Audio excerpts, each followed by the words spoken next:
Hello everyone, welcome two plus minus. तो ये class काफ़ी इंपॉर्टेंट क्लास होने वाली है उन सब बच्चों के लिए जिनका एग्ज़ाम है 12 और 13 सितंबर को। तो इस पर्टिकुलर क्लास में हम बात करेंगे टॉप 15 मिक्स्ड क्वेश्चंस की, जो कि प्रीवियस ईयर में पूछे गए हैं 2021 और 23 के जो एग्ज़ाम हुए हैं, सबसे जो हमारे फ्रेश एग्ज़ाम्स हैं उसी में से मैंने मेन क्वेश्चंस लिए हैं अभी वाली क्लास के अंदर।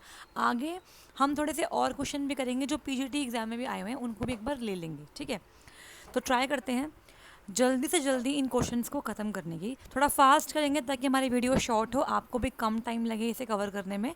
ठीक है जी, ओके। क्वेश्चन नंबर 1 देखते हैं क्या है। तो which of the following parameters is use to create hyper link in HTML। HTML मतलब हाइपर टेक्स्ट मार्कअप लैंग्वेज। इस लैंग्वेज का इस्तेमाल करके हम वेब पेज की डिज़ाइनिंग करते हैं, और HTML से जो वेब पेज बनता है वो स्टैटिक वेब पेज बनता है, आप जानते हो।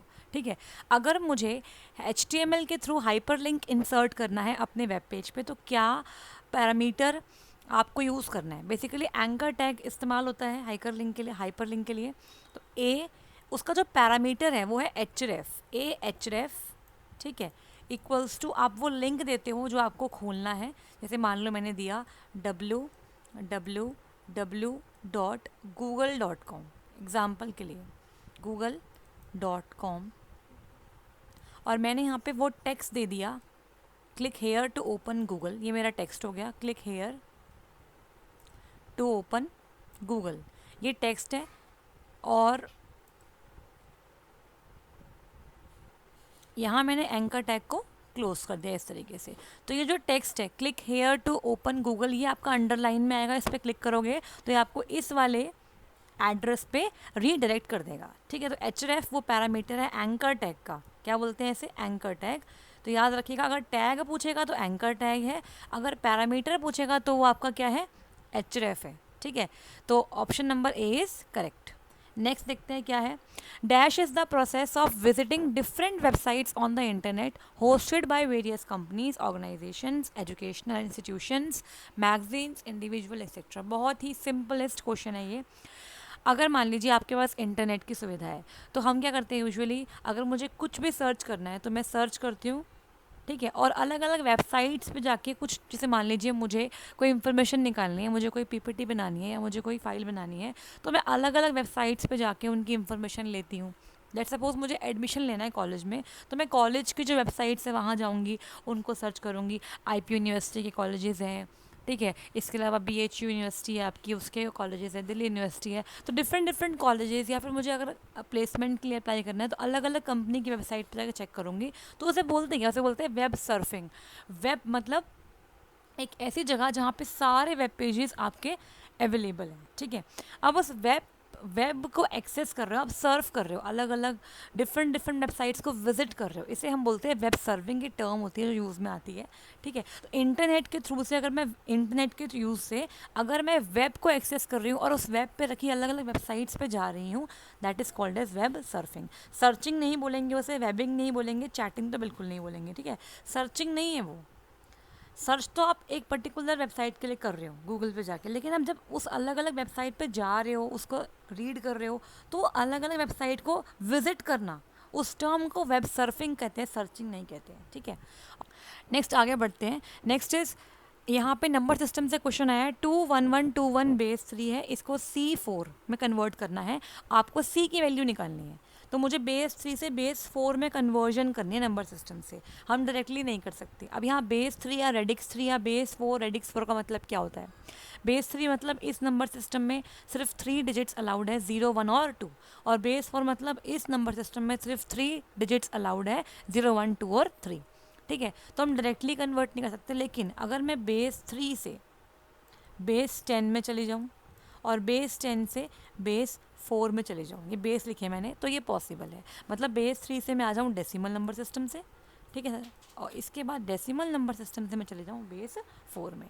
तो अब हम बेस 3 से बेस 10 में आएंगे कैसे? जब भी आपको एनी बेस से डेसिमल नंबर सिस्टम में आना है, तो आपको मल्टीप्लाई का सहारा लेना है, मल्टीप्लाई करना है। मल्टीप्लाई मतलब क्या होता है? 2 1 1 2 1, ये आपका नंबर है, इसको आप मल्टीप्लाई करते जाओ हर एक डिजिट को। इस जो आपकी बेस है 3 3 के पावर में उसकी पोजीशन। तो इस वाले नंबर की पोजीशन नंबर 0 हो गई, इसकी 1 हो गई, इसकी 2 हो गई, इसकी 3 हो गई, इसकी क्या हो गई 4 हो गई। तो इसमें बेस में उसकी पोजीशन डाल दी, फिर यहाँ पे बेस में उसकी पोजीशन डाल दी, ऐसी बेस में उसकी पोजीशन डाल दी, फिर बेस में उसकी पोजीशन डाल दी, इनटू में बेस उसकी पोजीशन, बीच में लगा दो आप प्लस, इस तरीके से। ठीक है, अब सॉल्व कर लो इस फटाफट से। तो ये कितना हो गया, एग्ज़ाम में फटाफट से करना है। ठीक है, ये हो गया 1, 3 इंटू 2 हो गया 6, ये हो गया आपका 9, ये आपका हो गया 27, और 3 की पावर 4 होता है 81 इंटू 2 इज़ 162, है ना। 81 इंटू 2 इज़ 162। अब ये प्लस लगाओ बीच में। अब इन सबको ऐड कर दो, 162 प्लस में ये हो गया आपका 27, प्लस में ये कितना हो गया 9 और 6 15 और 1 16। ठीक है, इसे कर लो आप फटाफट से। ये कितना हो गया आपका, ये आपका हो गया 9, ये हो गया 8, ये हो गया 189, प्लस में हो गया आपका 16। तो 9 + 6 होता है आपका 15 का 1, 8 9 10 205। ये बेस 3 में आ गया, बेस 10 में आ गया 205। ठीक, अब इस बेस 10 से मुझे बेस 4 में जाना है और यहाँ पे c की वैल्यू निकालनी है। जब भी आप डेसिमल नंबर सिस्टम से एनी बेस में जाते हो, डेसिमल नंबर सिस्टम से एनी बेस, देखो मैं यहाँ समझा रही हूँ, दैट्स वाई टाइम लग रहा है। आपको एग्ज़ाम में फटाफट से करना है, टाइम नहीं वेस्ट करना है। ठीक है, बिकॉज हमें बहुत सारे क्वेश्चन करने होंगे ना, इसीलिए। तो अब डेसिमल से एनी बेस में जाओगे तो आपको डिवाइड करना पड़ेगा, किससे, एनी बेस से। तो अब देखो फटाफट से कैसे होगा। एनी बेस आपकी है 205, अब 205 को डिवाइड करो किससे, सॉरी एनी बेस हमारी 205 नहीं है, एनी बेस हमारी 4 है। 205 तक का डेसिमल नंबर है। तो अब 4 के टेबल में 20 कितने में आता है, 5 पे आता है। 4 के टेबल में 5 तो आता नहीं है, लेकिन 4 1 जा 4, रिमाइंडर 1, रिमाइंडर राइट में लिखो। अब यहाँ पे 4 1 जा 4, ये हो गया 11। 4 के टेबल में 11 आता नहीं है, 4 2 जा होता है आपका 8, 11 - 8 रिमाइंडर बचता है 3। ठीक है, 4 के टेबल में 12 आता है 3 पे, रिमाइंडर बचता है 0। अब देखो आपका जो क्वेश्चन है वो इस डिवाइज़र से छोटा हो गया, आपको यहाँ रुक जाना है और आपका जो आंसर बनेगा वो राइट टू ऐसे नीचे से ऊपर की तरफ बनेगा। 3031 बेस क्या हो गया 4, ऑप्शन नंबर डी। देखो ये वाला क्वेश्चन थोड़ा सा टाइम ले लेंगे आपके, कुछ मिनट ले लेंगे, लेकिन आपका आंसर परफेक्ट ही आएगा अगर आपको तरीका पता है तो। 3031 बेस 4 में आपका हो गया। डायरेक्टली आप बेस 3 से बेस 4 नहीं कर पाओगे, इसलिए आप ऐसे करना। ठीक है, नेक्स्ट देखते हैं क्या है। नेक्स्ट क्वेश्चन है हमारा इलेक्ट्रॉनिक्स से।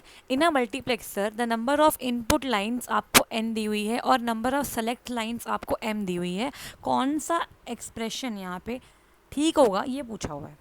तो पहले हम बात कर रहे हैं मल्टीप्लेक्सर है क्या। मल्टीप्लेक्सर क्या होता है, एक कॉम्बिनेशनल सर्किट। ठीक है, कॉम्बिनेशनल सर्किट मतलब क्या होता है, एक ऐसा सर्किट जो सिर्फ और सिर्फ प्रेजेंट इनपुट पे डिपेंड करता है।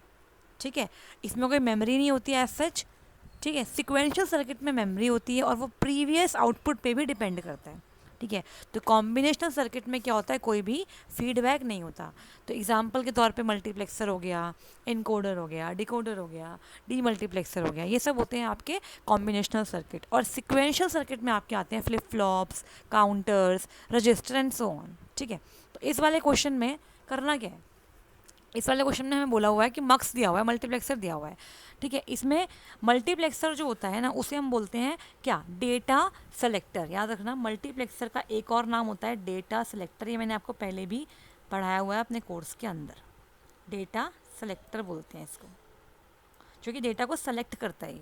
ठीक है, बहुत सारे इनपुट में से किसी एक इनपुट को सेलेक्ट करके आउटपुट पे लेके आता है, यही काम होता है मल्टीप्लेक्सर का। और एन क्या होती है, इनपुट लाइंस होती हैं और एक सिंगल आउटपुट होता है। और जो सिंगल आउटपुट होता है ना वो डिपेंड करता है किसके ऊपर, वो डिपेंड करता है आपके सेलेक्ट लाइंस के ऊपर कि कौन सा सेलेक्ट लाइन का कॉम्बिनेशन होगा जिस पे आपका वो आउटपुट सेलेक्ट होगा। अब देखो है क्या यहाँ पे,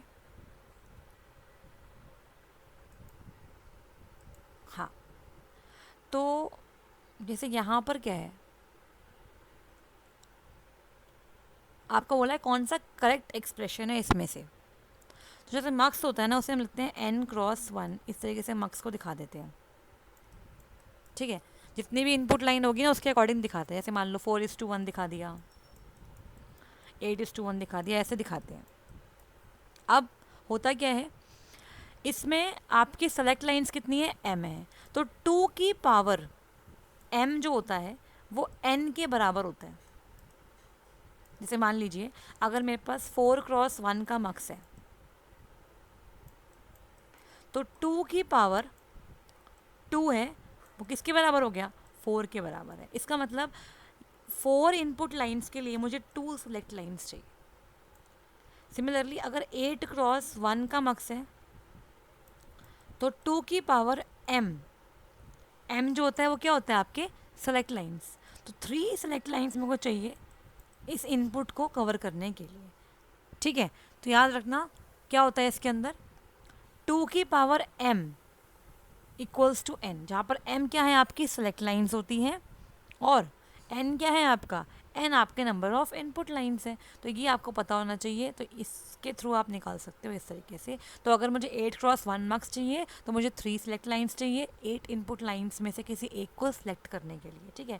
तो यहाँ पे ऑप्शन नंबर डी बिल्कुल ठीक दिया हुआ है, और कोई एक्सप्रेशन ठीक नहीं है। तो 2 की पावर में सिलेक्ट लाइंस आती हैं और उसको इक्वल रखते हैं हम इनपुट लाइन से। नेक्स्ट देखते हैं क्या है, नेक्स्ट क्वेश्चन है काउंटर से। A dash counter is a cascaded arrangement of flip flops where the output of one flip flop drives the clock input of the following flip flop। देखो counter जो होता है वो आपका सिक्वेंशियल सर्किट है। करता क्या है, ये number of input pulses count करता है जो इसको रिसीव होती है, ठीक है। अब जो काउंटर होता है वो बनता कैसे है, वो अब बहुत सारे फ्लिप फ्लॉप को एक साथ लगाते हैं, ठीक है, एक साथ मतलब कास्केडिंग में लगाते हैं, उसी से बनता है आपका काउंटर। जैसे मान लीजिए अगर हमारे पास n number of flip flop लगे हैं काउंटर के अंदर, तो वो 2 की power n number of output states को क्या कर सकते हैं, काउंट कर सकते हैं। समझ में आया, 2 की power n number of output states को काउंट कर सकते हैं, आप जानते भी होंगे। अब यहाँ पे पूछा क्या है, कौन सा टाइप ऑफ काउंटर है जिसके अंदर पहले वाले फ्लिप फ्लॉप का जो आउटपुट है वो दूसरे वाले फ्लिप फ्लॉप के लिए एज अ क्लॉक का काम करता है। तो काउंटर मेनली 2 टाइप के होते हैं, एक होता है सिंक्रोनस काउंटर, एक होता है एसिंक्रोनस काउंटर। एसिंक्रोनस काउंटर ये एक टाइप है, ये एक और टाइप है। 2 टाइप के काउंटर आपको देखने को मिलते हैं, ठीक है जी। सिंक्रोनस काउंटर जो होता है वो सिंपल काउंटर है। उसमें क्या होता है, उसके अंदर आपके पास इसको डिज़ाइन करना भी सिंपल होता है। इसमें एक आपकी क्लॉक इनपुट होती है जो कि आपके सभी फ्लिप फ्लॉप से इंडिविजुअली अलग अलग जुड़ी होती है, ठीक है। मतलब ये सारे जो फ्लिप फ्लॉप्स में आपकी जो क्लॉक जा रही है वो क्लॉक पल्स सबको अलग अलग रिसीव हो रही है, सबकी डिफरेंट डिफरेंट क्लॉक पल्स है, ठीक है। अब अगर हम बात करें पहले सेकंड वाले की एसिंक्रोनस फ्लिप फ्लॉप, इसमें क्या होता है, ये एक ऐसा काउंटर होता है जिसके अंदर जो क्लॉक पल्स है जो इनपुट के तौर में आ रही है फर्स्ट फ्लिप फ्लॉप में, वो अगले फ्लिप फ्लॉप में उसे अगले फ्लिप फ्लॉप में दोबारा से क्लॉक नहीं मिलेगी। जो पहले वाले फ्लिप फ्लॉप का आउटपुट है वो ही एज अ क्लॉक इनपुट दूसरे फ्लिप फ्लॉप के लिए काम करेगा। सिमिलरली थर्ड फ्लिप फ्लॉप के लिए क्या होगा, जो इससे पहले वाले फ्लिप फ्लॉप का जो होगा सेकंड वाले फ्लिप फ्लॉप का आउटपुट वो उसके लिए एज अ क्लॉक इनपुट काम करेगा। मतलब प्रीवियस वाले फ्लिप फ्लॉप का आउटपुट नेक्स्ट वाले फ्लिप फ्लॉप के लिए एज अ क्लॉक इनपुट के लिए काम कर रहा होगा। तो वो होता है आपका एसिंक्रोनस काउंटर। अब यहाँ पे ये नाम तो दिया नहीं हुआ, तो एसिंक्रोनस काउंटर को ही क्या बोलते हैं, रिपल काउंटर। रिपल मतलब होता है जैसे आप किसी पॉन्ड में कोई पत्थर फेंकते हो तो रिंग्स बन जाती है ना, एक रिंग फिर एक और रिंग फिर एक और रिंग, तो पहली वाले रिंग से बनते बनते सारी रिंग्स बन जाती है। तो इसे रिपल क्यों बोलते हैं, जो पहले वाली फ्लिप फ्लॉप का अगर आउटपुट नहीं आया तो अगले वाले की क्लॉक ही नहीं बन पाएगी, इसलिए वो रिपल है, एक साथ एक दूसरे पर डिपेंडेंट है, ठीक है, डिपेंडेंट है। तो ये स्लो भी होते हैं सिंक्रोनस काउंटर से, क्योंकि ये डिपेंडेंसी क्रिएट करते हैं, है ना, डिपेंडेंसी क्रिएट करते हैं। तो यहाँ पे फास्ट होते हैं सिंक्रोनस काउंटर और स्लो होते हैं asynchronous counter. Obviously asynchronous counter slow होंगे क्योंकि यहाँ पे आउटपुट जो है वो प्रीवियस वाले का आउटपुट चाहिए तभी तो बनेगा ना उसका क्लॉक। तो ये हो गया, तो यहाँ पे इसको हम रिपल काउंटर भी कहते हैं। तो यहाँ पे आ गया आपका, अच्छा एक और मुझे याद आ रहा है कि रिपल काउंटर को ना हम ये भी कहते हैं मॉड्यूलो 2 की पावर n काउंटर। ऐसा क्यों, मॉड्यूलो 2 की पावर n काउंटर, क्योंकि अगर हमारे पास अगर हमारे पास n फ्लिप फ्लॉप्स है, मतलब n बिट का काउंटर है, n फ्लिप फ्लॉप्स है, तो ये 2 की पावर n तक नंबर ऑफ स्टेट्स को काउंट कर सकता है। ठीक है, तो 0 से लेकर 2 की पावर n-1 तक ये काउंट कर देगा। चलिए नेक्स्ट आगे बढ़ते हैं। विच of the following represents the carry in the half adder. तो ये हाफ एडर से क्वेश्चन आया, कह रहा है हाफ एडर के अंदर कैरी क्या होता है। तो हाफ एडर, ठीक है, अब इसके अंदर ये आपका क्या होता है, ये आपका होता है कॉम्बिनेशनल सर्किट। ठीक है, हाफ एडर क्या है, एक लॉजिक सर्किट है जो कि एडिशन करता है 2 बिट्स की। दो अगर मतलब अगर 2 नंबर है हमारे पास, दोनों नंबर 1 बिट के हैं, ठीक है, 2 नंबर है हमारे पास, उनको मुझे ऐड करना है, दोनों नंबर 1-1 बिट के हैं, तो उनके ऐड के लिए हमारा हाफ एडर रिस्पॉन्सिबल है। ठीक है जी। अच्छा, अब हाफ एडर में क्या होता है, 2 इनपुट है, जैसे मान लीजिए मुझे 1 और 0, ये 2 नंबर है, 1-1 बिट के नंबर है, इन्हें ऐड करना है। तो यहाँ पे 2 इनपुट हो गए और आउटपुट में क्या आएंगे, 2 आएंगे, एक सम आएगा, एक कैरी आएगा। ठीक है, तो इसको हाफ एडर को बनाने का लॉजिक क्या है, ये एक ऐसा कॉम्बिनेशन सर्किट है जो कि 2 सिंगल बिट बाइनरी नंबर, मान लेते हैं ये ए है और ये क्या है, बी है, इनको ऐड करने में हेल्प करता है। आउटपुट के तौर पे हमें क्या मिलता है, कैरी और सम। तो जो आउटपुट है वो एक तो सम होगा आउटपुट, और एक केस में आपकी कैरी भी जनरेट हो जाएगी। तो अब ये पूछ रहा है कि कैरी की क्या आपका एक्सप्रेशन होगा और जो हमारा वो होता है सम, उसका क्या एक्सप्रेशन होगा। तो सिंपल होता है, इसमें कुछ ज़्यादा करने की ज़रूरत होती नहीं है। यहाँ पे देखो, जैसे मान लीजिए हमने मान लेते हैं पहली बिट हमारी ए है, एक सेकेंड, ठीक है, दूसरी बिट हमारी बी है, तो आपके पास 2 ही आउटपुट हो सकते हैं, सम और कैरी। तो दोनों बिट या तो 0-0 होंगी, या एक 0 होगी, एक 1 होगी, एक 1 होगी, एक 0 होगी, या दोनों 1 होगी। 4 ही पॉसिबल कॉम्बिनेशन हो सकते हैं इसके अंदर, ऑब्वियस सी बात है। तो अब क्या करना है, अब एक सेकेंड, अब आप देखो अगर 0-0 है तो ऐड करने पे सम क्या आएगा, 0, कैरी जनरेट नहीं हुआ। 0-1 में 1 आ जाएगा, सम कैरी नहीं आया। 1-0 में 1 आ जाएगा, सम कैरी नहीं आया। 1-1 एक ऐसा आपका इनपुट कॉम्बिनेशन है जहाँ पर 1-1 होता है 0 और कैरी आ जाता है 1। एक्चुअली में देखो 1 और 1 क्या होता है, 2 होता है, लेकिन 2 को हम बाइनरी में लिखते हैं 1-0। तो इसमें जो 0 है ये सम बनता है, ये जो 1 है क्या बनता है, कैरी बन जाता है। ठीक है जी।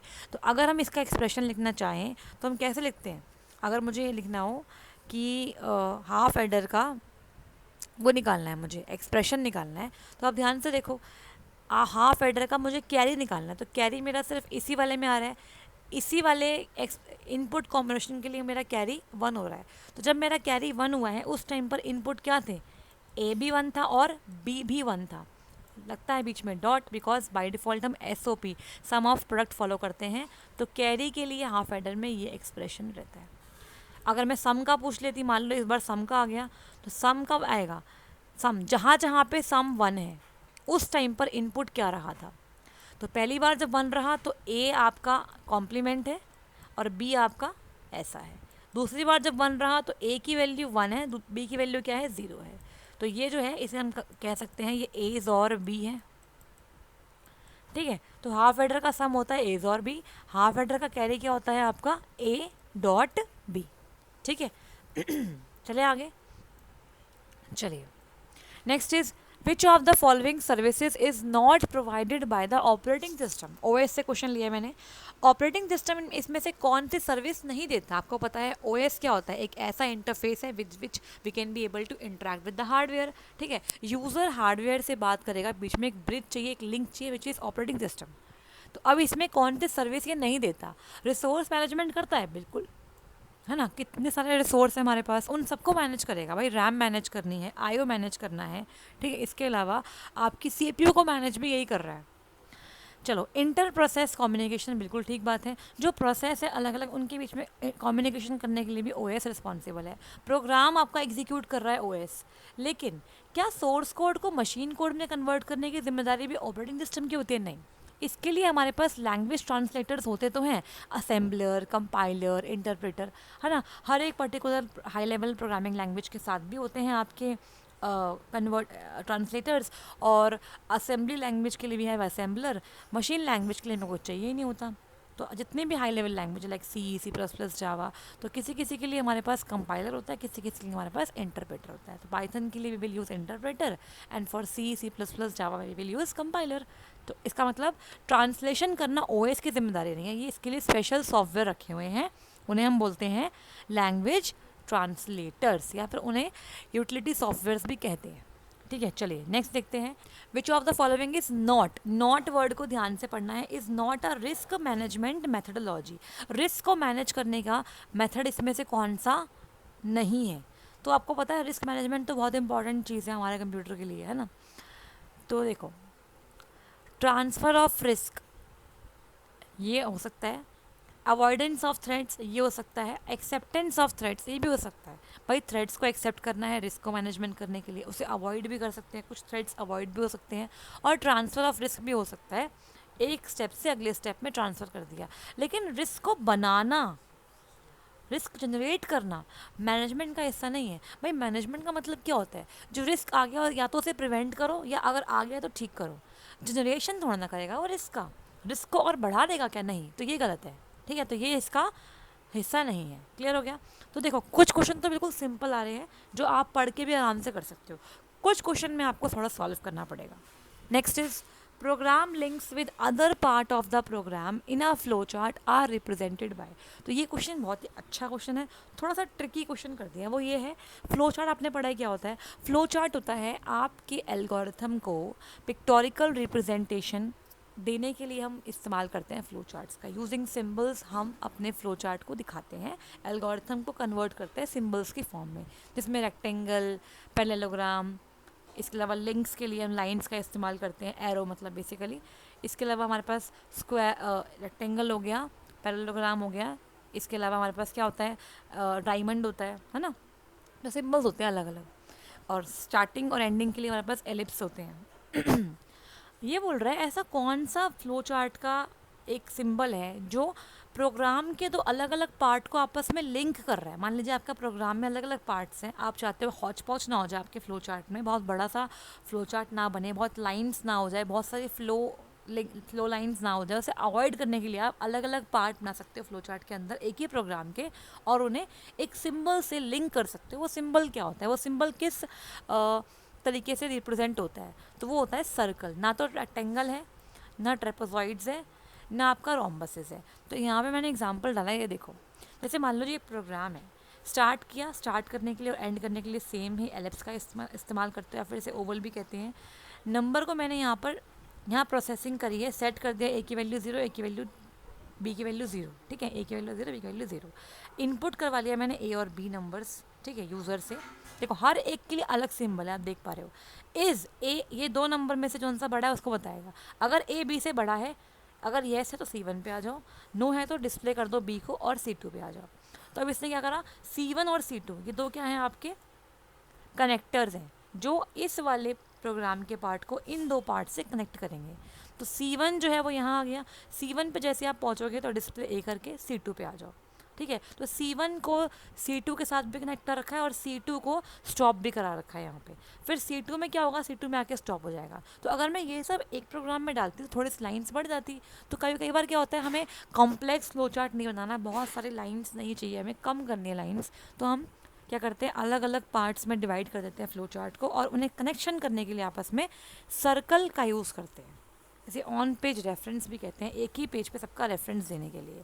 तो connector in a flow chart is use to represented by the small circle. It is use to connect different part of the flow chart, जो अलग अलग हैं एक दूसरे से, थोड़े दूर दूर पे रखे हुए हैं, ये थोड़ा दूर है, ये इससे दूर है। Connector help in reducing the number of flow lines. बहुत सारे एरोज लाइन्स को अवॉइड करने के लिए इसका इस्तेमाल करते हैं, कॉम्प्लेक्सिटी को रिड्यूस करने के लिए। They are usually labelled with letters और नंबर्स फॉर ईजी रेफरेंस। यहाँ पे लेटर्स दिया हुआ है, नंबर भी दिया हुआ है, C1 C2, जैसे C1 आएगा वो C1 पे जाके कनेक्ट कर लेगा, ठीक है। नेक्स्ट, पेज फॉल्ट क्या होता है? बहुत ही अच्छा क्वेश्चन है। पेज फॉल्ट, देखो पेज फॉल्ट आपने ज़रूर से पढ़ा होगा, पेजिंग के बारे में पढ़ा होगा, है ना। पेजिंग क्या होती है आप जानते ही हो। आपको पता है पेजिंग में होता क्या है? पेजिंग में हम क्या करते हैं, आपका जो प्रोसेस होता है उस प्रोसेस को सेकेंडरी मेमोरी में ही इक्वल पार्ट्स में डिवाइड करते हैं, उसे हम बोलते हैं पेज। और जो आपकी मेन मेमोरी है मतलब रैम, उसके अंदर भी हम रैम को भी क्या करते हैं, पार्टीशन में बांट देते हैं, उसे हम बोलते हैं फ्रेम्स। तो पेज प्रोसेस को बांटा इक्वल पार्ट में तो बन गया पेजेस, और रैम को बांटा इक्वल पार्टीशन में से बोलते हैं हम फ्रेम, ठीक है। इसी प्रोसेस को हम बोलते हैं पेजिंग, और पेज का साइज़ फ्रेम के साइज़ के इक्वल होता है। अब ये पेज फॉल्ट क्या है मैडम? पेज फॉल्ट कब आता है? मान लेते हैं सीपीयू ने किसी पेज की डिमांड करी और वो पेज आपका रैम में अवेलेबल नहीं है, तो उस टाइम पर क्या होता है, पेज फॉल्ट हो जाता है।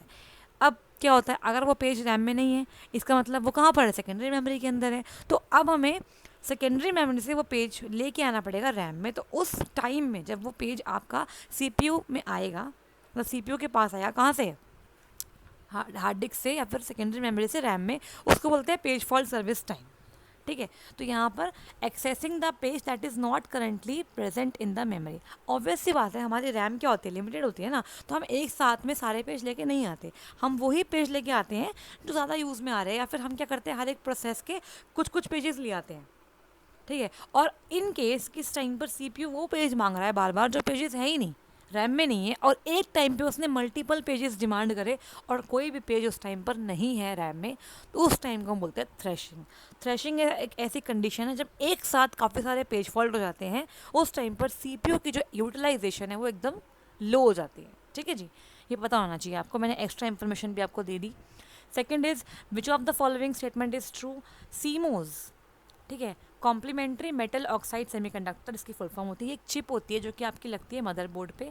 इसका मेन काम क्या होता है, ये बोला हुआ है कौन सी ट्रू है, तो CMOS chip is powered by the battery located in the motherboard. तो सी मदरबोर्ड में एक बैटरी होती है, उसी से ये पावर लेती है। The bootstrap program is stored in RAM, no, bootstrap program ROM में होता है, रीड ओनली मेमोरी के अंदर। POST is the process performed by the BIOS, basic input output system. BIOS होता है जो कि आपके पोस्ट प्रोसेस को करता है। पोस्ट मतलब पावर ऑन सेल्फ टेस्ट, जितने भी आपके डिवाइसेस कनेक्टेड हैं सिस्टम से, उन सबको एक बार ऑन करके उनकी लाइट ऑन करके चेक करता है कि वो सही से कनेक्ट हुए हैं या नहीं हुए हैं। तो ये कब होता है, जैसे सिस्टम ऑन होता है, शट डाउन नहीं, जैसे सिस्टम को आप ऑन करते हो उस टाइम पर, सिस्टम जब रन करता है उस टाइम पर ही होता है, शट डाउन का टाइम पे नहीं होता ये। ठीक है, तो ये आपका गलत दिया हुआ है। BIOS was developed by Charles Babbage, ये भी गलत है, ये तो आपके फादर ऑफ कंप्यूटर है। अब आपका काम ये है, आप बताओ कि कमेंट में ढूंढ के बताओ कि बायोस जो है वो किसने डेवलप करी थी। ठीक है, इस सारे ऑप्शंस के अंदर फर्स्ट वाला ये ठीक है कि मदरबोर्ड में जो बैटरी होती है वो उसी के थ्रू सीएमओस को चार्ज करते हैं। अब एक और क्वेश्चन ले लो आप, आपके लिए ये मैं आपको क्यों दे रही हूँ, ताकि आप थोड़ा सर्च आउट करो, एक एक्स्ट्रा इन्फॉर्मेशन बनाओ, या क्या पता अगली बार ये पूछ ले सीएमओस का काम क्या होता है। तो आपको बताना है सीएमओस का वर्क क्या है, क्यों लगाते हैं इसे मदरबोर्ड पे, क्या इसका काम है सीएमओस चिप का, किस लिए काम में आता है। तो ये आप पता करो और कमेंट में बताओ। ठीक है, क्यों बताना है, क्या पता इस पेपर में सीमोस का वर्क पूछ ले आपसे। ठीक है, और बायोस का इन्वेंटर कौन है ये बताना है। Next, external CSS cascading style sheet, आपको पता है इनलाइन होती है, इंटरनल और एक्सटर्नल होती है। इसमें से कौन सी ऐसी सिंटेक्स है जो कि एक्सटर्नल, मतलब क्या होता है कि सीएसएस फाइल मेरे उस वाले प्रोग्राम में नहीं है, एचटीएमएल वाले प्रोग्राम में, वो बाहर किसी फाइल में है, उसको मुझे बस यूज़ करना है। तो कैसे करते हैं, लिंक REL, ठीक है, स्टाइल शीट, टाइप में डालते हैं टेक्स्ट स्लैश CSS, और href हाइपर लिंक रेफरेंस देते हैं उस CSS फाइल का जो आपको लिंक करनी है अपने HTML के साथ। तो style.css, ये सिंटेक्स बिल्कुल ठीक है। स्टाइल नहीं आता, लिंक आता है, स्टाइल नहीं होता इस तरीके से, और ये भी गलत है। ये रेल यहाँ कर दिया, ये यहाँ कर दिया, गलत है, ये आपका गलत हो गया, ये आपका बिल्कुल ठीक है। ठीक है, स्टाइल जो होता है वो किस लिए होता है, ये आपको बताना है। Next is Which of the following statements is false about TCP transmission control protocol? TCP protocol आपने पढ़ा होगा, ठीक है, TCP IP प्रोटोकॉल के अंदर या फिर OSI मॉडल में हम पढ़ाते ही हैं इसको। तो अब ये बोल रहा है कौन सी चीज़ फॉल्स है। अगर हम बात करें TCP IP की, तो ये क्या होता है, TCP IP ये एक आपका प्रोटोकॉल है जिसमें कुछ नंबर ऑफ लेयर्स होती हैं आपकी। कौन कौन सी होती है, पहली फिजिकल लेयर होती है, फिर कौन सी होती है, डेटा लिंक लेयर होती है, नेटवर्किंग का क्वेश्चन आ गया यहाँ पे देखो। फिर कौन सी होती है, फिर आपकी होती है नेटवर्क लेयर, फिर आपकी होती है ट्रांसपोर्ट लेयर, फिर आपकी होती है एप्लीकेशन लेयर। सेशन प्रेजेंटेशन इसमें नहीं होती है, किसमें, TCP IP में। तो ये 1 2 3 4 5 लेयर मॉडल होता है। ठीक है, 5 लेयर का मॉडल होता है। अब इसके अंदर ये बोल रहा है it receives data from the application as a single stream. बिल्कुल, एप्लीकेशन लेयर से इसको डेटा मिलता है और ये ऐसे ट्रांसफ़र करता है, ठीक है। It is a connection oriented protocol. बिल्कुल, यहाँ पे कनेक्शन बनाना पड़ता है, तो कनेक्शन बनाता है between sender and receiver. Three way handshake, बिल्कुल थ्री वे हैंडशेक का इस्तेमाल करता है कनेक्शन को इस्टेब्लिश करने के लिए। आपने पढ़ा होगा हैंडशेकिंग एल्गोरिथम। अब ये बोल रहा है कनेक्शन लेस भी होता है, नहीं कनेक्शन लेस ये नहीं होता। कनेक्शन लेस आपका होता है यूडीपी, यूज़र डाटाग्राम प्रोटोकॉल। दोनों प्रोटोकॉल जो होते हैं टीसीपी और यूडीपी वो ट्रांसपोर्ट लेयर पे काम करते हैं, ठीक है। तो ये कनेक्शन लेस है, ये कनेक्शन ओरिएंटेड है। तो इसका ऑप्शन नंबर डी गलत दिया हुआ है, बाकी सारा ठीक है। नेक्स्ट इज ग्रैप कमांड क्या होते हैं। लाइनेक्स से क्वेश्चन आ गया ग्रैप कमांड। लाइनेक्स में ये आपका होता है यूज़। ग्रैप कमांड का मेन काम क्या होता है, जैसे आपकी कोई फाइल है, उसमें आपने लाइंस लिखी हुई है, आपको उन लाइंस में से कोई स्पेसिफिक पैटर्न वाली लाइन ढूंढनी है, उस केस में ग्रैप कमांड का इस्तेमाल करते हैं। मैंने कवर करवा रखा है अपने कोर्स के अंदर। Search for a specific pattern from a specified file and display those lines containing the pattern. मान लीजिए मुझे वो लाइंस प्रिंट करनी है जिसके अंदर दा आ रहा है, THE दा, तो हमें दा वाली लाइंस ढूंढनी है, तो उस केस में हम ग्रैप लगाते हैं, ठीक है। सर्चिंग पर्पज़ के लिए एक पैटर्न सर्च करता है आपकी लाइंस के अंदर एक फाइल में। तो option number D is correct. Option number 1 क्या है, चेंज करता है केस, बिल्कुल गलत। कट करता है कॉलम्स, नहीं। ये करता है रीडायरेक्ट द आउटपुट, नहीं। चलिए, who is the father of e commerce. E commerce का फादर कौन है इंडिया में। माइकल एल्ड्रिच, के वेथीसरन, ब्रायन एजनबर्ग या टिम फेरिस। तो इनका नाम है सेकंड नंबर, के वेथीसरन। इन्होंने स्टार्ट किया था 1999 के आसपास एक प्लेटफॉर्म, एक e commerce platform that was India plaza, I think ऐसे कुछ था, इंडिया प्लाजा कुछ करके था इसका नाम, मुझे जहाँ से याद आ रहा है। तो उन्होंने स्टार्ट किया था, लेकिन वो इतना चल नहीं पाया, वो फेल हो गया था, ठीक है। तो ये इनका ही स्टार्टिंग था हमारे इंडिया में, इन्होंने ही पहली बार ई कॉमर्स वेबसाइट को लॉन्च किया था, ठीक है। अब यहाँ पे हमारे क्वेश्चन होते हैं ख़त्म। तो आई होप आपको सारे क्वेश्चन समझ में आए होंगे। अगर किसी क्वेश्चन में कोई डाउट है तो आप कमेंट बॉक्स में कमेंट कर सकते हैं। मिलते हैं नेक्स्ट क्लास में, जिसमें हम अगेन 15 क्वेश्चन डिस्कस करेंगे। पहले मैंने प्लान 20 क्वेश्चन का किया था, लेकिन 20 क्वेश्चन में वीडियो बहुत लंबी हो रही थी, इसीलिए आपके टाइम को सेव करने के लिए मैंने क्वेश्चन कम करे, ताकि फटाफट वीडियो देख के आप अपना रिवाइज कर पाओ अपने एग्जाम के लिए, ठीक है। थैंक यू सो मच, मिलते हैं नेक्स्ट क्लास में। All the very best to all of you. और कोई भी डाउट है क्वेश्चन को लेके या फिर जो मैंने आंसर्स पूछे हैं, आप कमेंट में बता सकते हो। Thank you.